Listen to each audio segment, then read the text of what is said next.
سورہ فاتحہ کے التماس ہے سید شباہت حسین نقوی، سیدہ گوہر فاطمہ نقوی، سیدہ آل فاطمہ زیدی، سیدہ ناہید پروین نقوی، سید جمیل حسین نقوی، سیدہ نسیم بانو، سید نسیم حیدر نقوی، مولانا عمران رضا زیدی اور اختر جاوید ابن سید محمد مرتضیٰ۔ بسم اللہ الرحمن الرحیم۔ اهدنا الصراط المستقیم صراط الذین انعمت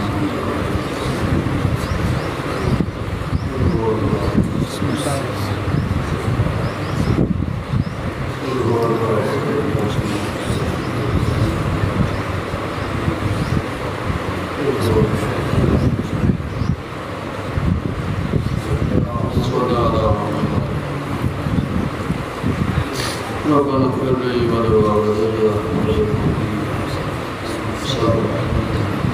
دعا صحت کی درخواست ہے سیدہ ساجدہ بیگم بنت غلام اصغر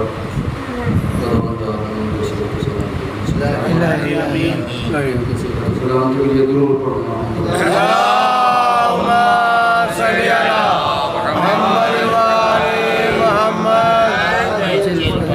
صومالیہ میں جس جہاد کا حملہ ہوا وہاں لوگوں کو گھاوا کر دیا گیا، اس میں پاکستانی بھی ہیں اور ایک مومن بھی وہاں پر ہیں پروانگار۔ اس محفل کے سلسلے میں ان کو گھر تک خیریت سے پہنچایا۔ الہی آمین۔ درود پڑھنا۔ اللہم صلی علی محمد وآل محمد۔ بسم اللہ الرحمن الرحیم۔ الحمدللہ رب العالمین، بارئ الخلائق اجمعین، باعث الانبیاء والمرسلین، الصلاۃ والسلام علی خیر خلقہ واشرف بریتہ وسیدنا ونبینا ومولانا بالقاسم محمد۔ اللہم صلی علی محمد وآل محمد۔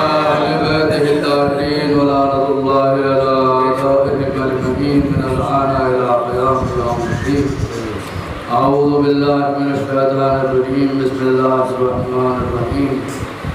وَإِذِ ابْتَلَىٰ إِبْرَاهِيمَ رَبُّهُ بِكَلِمَاتٍ فَأَتَمَّهُنَّ قَالَ إِنِّي جَاعِلُكَ لِلنَّاسِ إِمَامًا قَالَ وَمِنْ ذُرِّيَّتِي قَالَ لَا يَنَالُ عَهْدِي الظَّالِمِينَ۔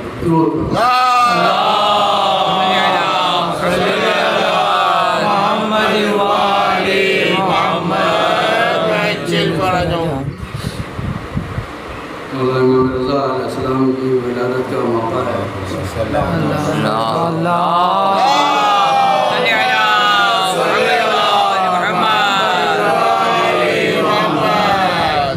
اسی مناسبت کو بیان کروں گا اور دعائیں نبوی۔ انسان کی فطرت میں اللہ جو ہے وہ انسان کے اندر ہے،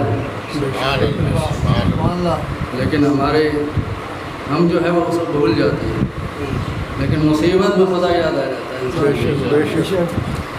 مصیبت میں جب ہوتا ہے تو خدا جو اندر تھا وہ ظاہر ہو جاتا ہے، یاد آ جاتا ہے۔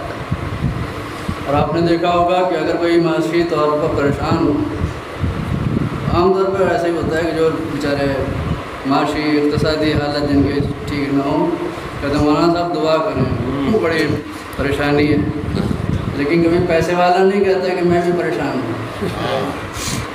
کبھی خدا دے کے آزماتا ہے اور کبھی خدا لے کے آزماتا ہے۔ بے شک، سبحان اللہ، سبحان اللہ۔ امتحان دونوں کو ہو رہا ہے، جس کے پاس نہیں ہے اس کا بھی امتحان ہو رہا ہے، بے شک، اور جس کے پاس ہے اس کا بھی امتحان ہو رہا ہے، لیکن وہ غافل ہے، وہ میرا امتحان نہیں ہو رہا، اس کا امتحان ہو رہا ہے۔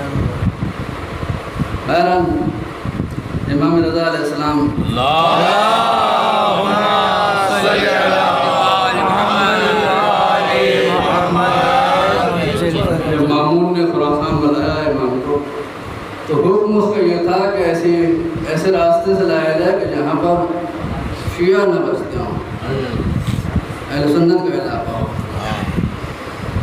تو جب آپ کی سواری نشاپور پہنچی ظاہر ہے کہ نشاپور جو علاقہ تھا وہ بھی اہل سنت کا علاقہ تھا، اور آج بھی جو زیارت پہ جاتے ہیں وہاں پر قدم گاہ ہے، حالانکہ وہاں چشمہ بھی ہے۔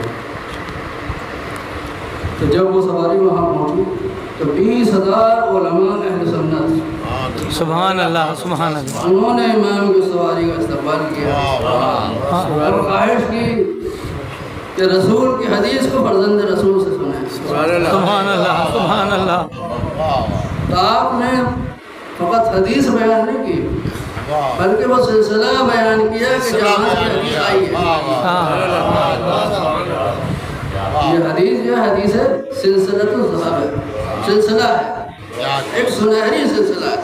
سبحان اللہ، سنہری اس وجہ سے کہتے ہیں کہ اس میں جتنے بھی راوی ہیں سارے معصوم ہیں، کیا بات، ایک کے بعد دوسرا، دوسرے کے بعد تیسرا، سبحان اللہ سبحان 8ویں امام سے، اور حدیث قدسی ہے کہ لا الہ الا اللہ، اس نے لا الہ الا اللہ میرا قلعہ ہے، اور جو اس قلعے میں داخل ہو جائے فمن دخل اس میں امن من عذابی، وہ میرے عذاب سے محفوظ ہو گیا۔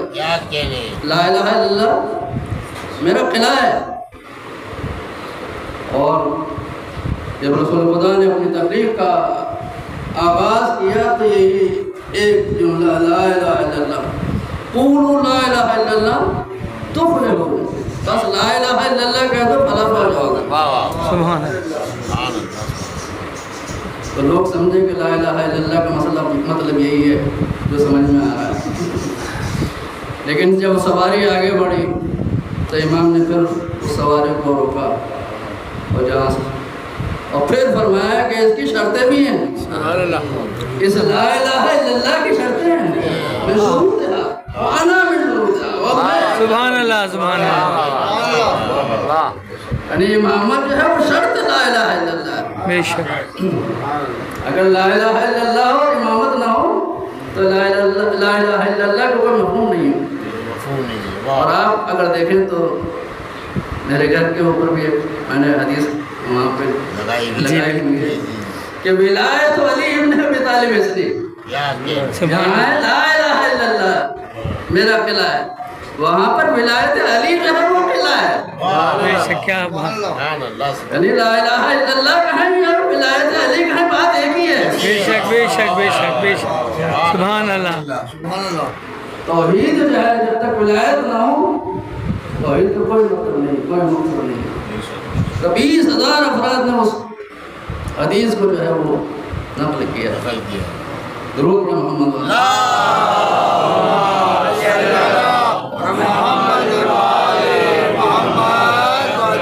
جب امام تشریف لائے عرفان تو مامون نے اپنے خاص مقصد کے تحت کہ جس کو امام نے بیان کہا کہ آپ خلافت لے لیں، خلافت کی پیشکش کی۔ مامون جو ہے خلافت کی پیش کر رہا ہے امام کو۔ امام نے بھی ایک خوبصورت جملہ ارشاد فرمایا، فرماتے کہ یہ خلافت اگر اللہ نے تجھے دی ہے تو تم کسی دوسرے کو نہیں دے سکتا۔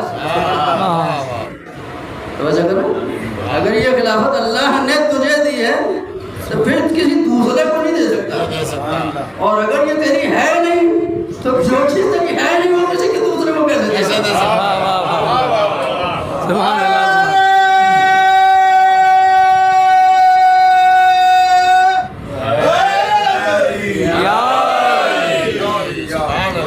سبحان اللہ، اللہ، کہا کہ پھر ولیعہد بن جائیں آپ۔ آپ نے فرمایا کہ میں نے، رسول خدا کی حدیث ہے، آپ نے فرمایا کہ میں تجھ سے پہلے بھی دنیا سے جاؤں گا۔ ولیعہد تو وہ ہو کہ جو تیرے مرنے کے بعد خلافت پہ ہو، میں تو تجھ سے پہلے دنیا سے چلا جاؤں گا۔ بہرحال 2 مہینے گزر گئے اور اس کے بعد اس نے کہا کہ اگر خلافت کو ولیعہدی کو آپ نے قبول نہیں کیا تو میں قتل کرا دوں گا آپ کو۔ بہرحال آپ نے ولیعہدی کو قبول کیا اور اس شرط کے ساتھ کہ نہ میں کسی کو رکھوں گا نہ میں کسی کو نکالوں گا، نہ میں کسی کو نصب کروں گا نہ میں کسی کو معروف کروں گا، میں دور سے دیکھوں گا جو کچھ بھی حکومت میں ہو رہا ہوگا وہ دور سے دیکھوں گا۔ یعنی میرا کام جو ہے مرشد کی طریقے سے ہوگا، اگر کوئی مشورہ رہا ہے تو مشورہ دے دوں گا۔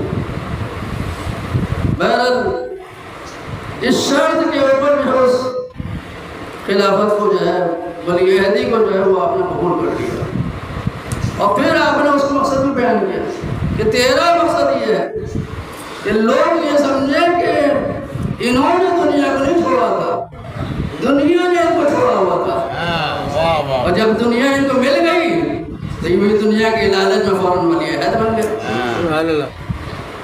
نہیں، انہوں نے دنیا کو ترک کیا ہے، انہوں نے دنیا کو ترک کیا ہے۔ بہرحال درود پڑھو۔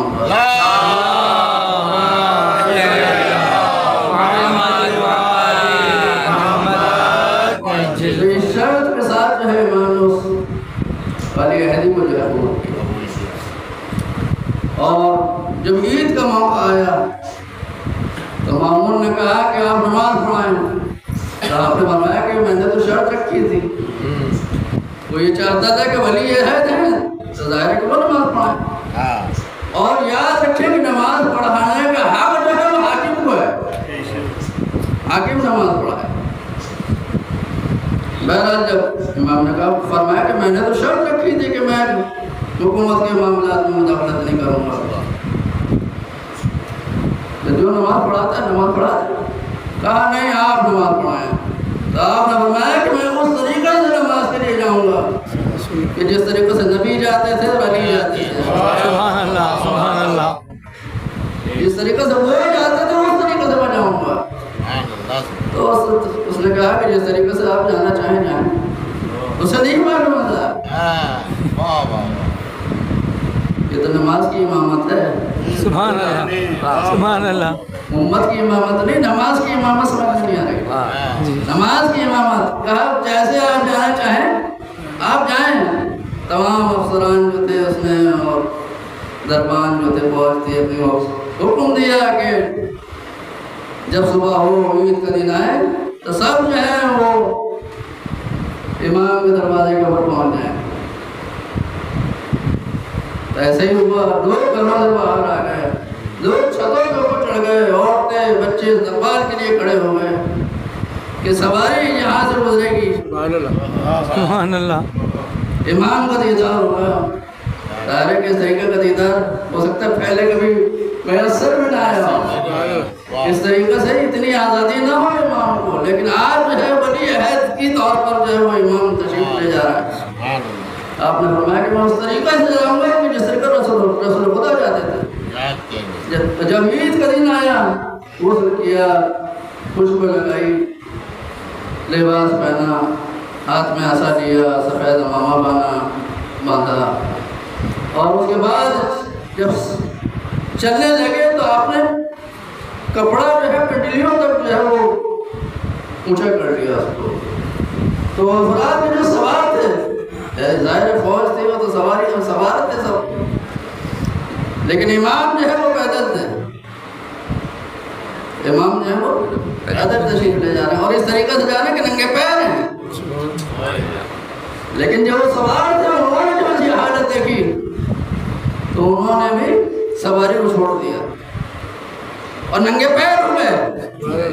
سبحان اللہ، امام بھی ننگے پیر ہوئے، افسران جو تھے وہ فوج جو تھی وہ بھی ننگے پیر امام کے ساتھ، اور امام نے فرمایا کہ جب میں تکبیر بلند کروں گا آواز تم بھی تکبیر کہو، اللہ اکبر۔ تو روایت میں ہے کہ آوازیں ایسی آ رہی تھی کہ جیسے آسمان سے آواز آ رہی ہے، دیواروں پر سے آواز آ رہی ہے، سبحان اللہ سبحان اللہ سبحان اللہ، اور اتنا اثر تھا کہ لوگ دیا کرنے لگے، اللہ اکبر۔ جب یہ حکومت کے کرندے جاسوس جو وہاں پڑھتے ہیں انہوں نے دیکھا کہ اس طریقے سے امام جو ہے اگر مسلح عبادت تک وہاں تک پہنچ گئے، عیدگاہ تک پہنچ گئے، تو سمجھا کے بتایا کہ اگر اس طریقے سے پہنچ گئے تو لوگ تو یعنی عاشق ہو جائیں گے امام کے، تو تیری امام کہاں جائے گی؟ اس نے فوراً جو ہے امام کو پیغام میں بھیجا کہ نہیں، آپ کو رحمت دی، آپ واپس چلے جائیں، جو نماز پڑھاتا تھا وہی نماز پڑھا دے گا۔ درود پڑھنا۔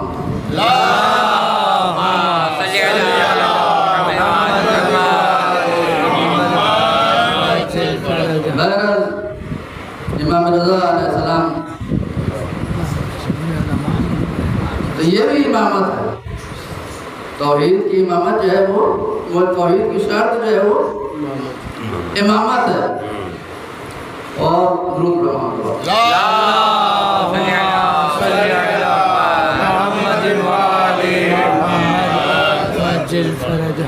بہرحال ابھی کربلا کا بھی ذکر ہوا. امام بھی بہت کربلا کو اہمیت دیتے تھے.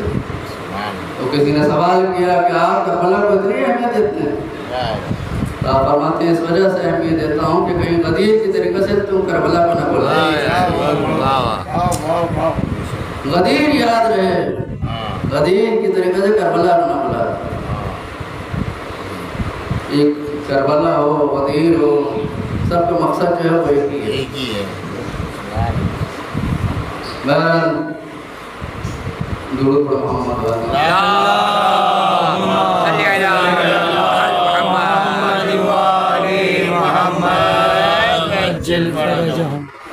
آج کے دن آپ سب کو مبارک ہو. کہ اللہ ہمارے امام کو ہم سے راضی کر. ان کی توجہات کا ہمارے سامنے رکھ. ان کے ظہور میں جلدی فرما. ان کے عوام انصار میں قرار دے. یا اللہ ایران کی حفاظت فرما. یا اللہ دشمنوں کو نیست و نابود فرما. مومنین کی حفاظت فرما. یا اللہ مرحومین کی مغفرت فرما. اللهم اغفر للمؤمنین والمؤمنات والمسلمین والمسلمات الاحیاء منهم والاموات تابع بیننا و بینهم بالخیرات انک مجیب الدعوات انک علی